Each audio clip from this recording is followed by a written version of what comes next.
मेरे प्रियो, आज हम सीखने वाले हैं कि मसीह स्वभाव कैसा होना चाहिए, मसीह लोग कैसा कपड़ा पहनना चाहिए। क्योंकि जब हम दुनिया को नज़र उठा के देखते हैं, मसीहित में हम नज़र को लगाते हैं, तो युवा पीढ़ी, जवान भाई और बहन वो संसार की दलदल में फंसते हुए जा रहे हैं। आज के वचन को ध्यान से सुनना। हाँ, परमेश्वर आपसे बात करेगा। जो युवा पीढ़ी है, जवान है, वे संसार के गुलामी में बनते जा रहे हैं, दलदल में फंसते हुए जा रहे हैं। मेरे प्रियो, जब हम पहला पत्रस की पत्री उसके 2 अध्याय का 9 पद पढ़ते हैं, पर तुम एक चुना हुआ वंश और राजपदधारी, याजकों का समाज और पवित्र लोग और परमेश्वर की निज प्रजा हो, इसलिए कि जिसने तुम्हें उस अंधकार से ज्योति में बुलाया है, प्रभु के गुण को, यीशु के गुण को हम प्रकट करें। लेकिन ऐसा नहीं है।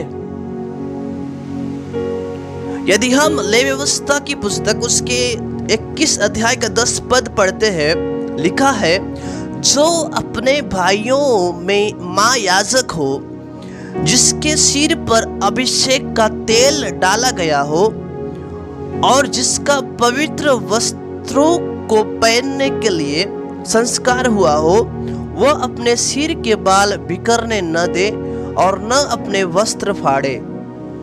मेरे प्रियो, जब आप और मैं प्रभु यीशु मसीह को उद्धारकर्ता के रूप में ग्रहण करते हैं, विश्वास करने के द्वारा हम पापों से मन फिराने के लिए पिता, पुत्र, पवित्र आत्मा के नाम से दास और सेवक के द्वारा हम पानी में डूबकर बपतिस्मा लेते हैं। फिर पवित्र आत्मा का अभिषेक आपके जीवन में आता है। यीशु पवित्र आत्मा से आपको बपतिस्मा देता है, वो अभिषेक करता है।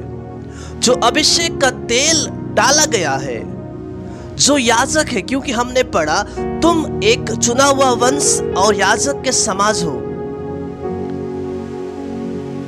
आप सभी मसीह भाई बहन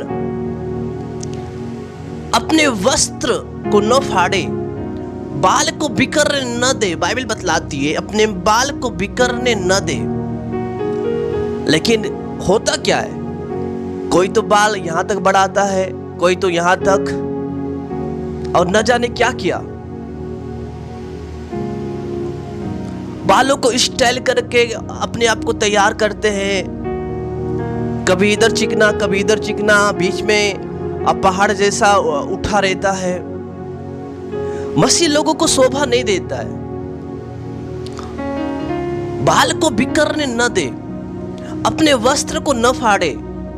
यदि आप परमेश्वर के निज प्रजा हो, आप एक चुना हुआ पात्र हो, जो प्रभु ने अंधकार से ज्योति में बुलाया है, उस दलदल से प्रभु के हुजूरी में बुलाया है, उसकी उपस्थिति में बुलाया है। आप एक राजपदधारी हो, आप एक राजा के बेटे हो।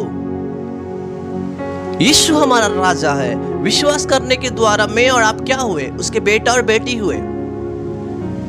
इसीलिए अपने वस्त्र को न फाड़े। लेकिन जब हम मसीहित में नजर को लगाते हैं, जब हम देखते हैं फटे फटे वस्त्र पहन के, फटा फटा जींस पहन के खुदा की आराधना करते हैं, आप क्या साबित करना चाहते हो? कि हम प्रभु के लोग हैं? कभी इधर फटा कभी इधर फटा, फटे फटे वस्त्र पहनना, क्या यह मसीह लोगों को शोभा देता है? फटे फटे वस्त्र पहन के सुसमाचार का प्रचार करते हैं, आराधना करते हैं। मेरे प्रियो, ध्यान से सुन लीजिएगा।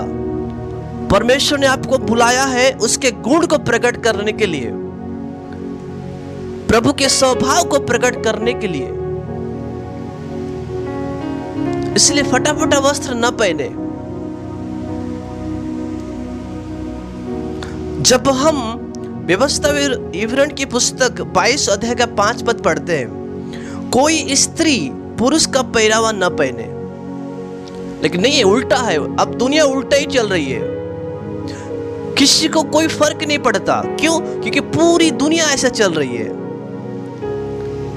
स्त्री, लड़की लोग लड़का का वस्त्र पहन रहे हैं। क्या साबित करना चाहते हो कि हम प्रभु के लोग हैं?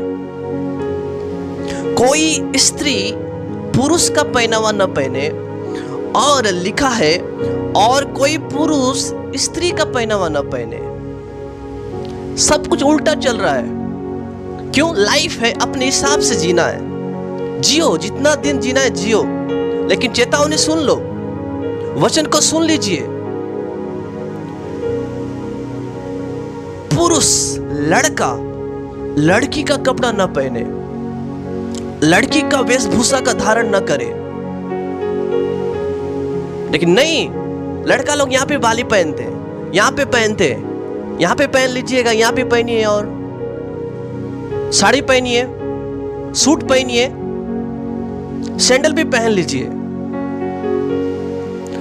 आगे बाइबल बतलाती है, क्योंकि ऐसे कामों के सब करने वाले तेरे परमेश्वर यहोवा की दृष्टि में घृणित है।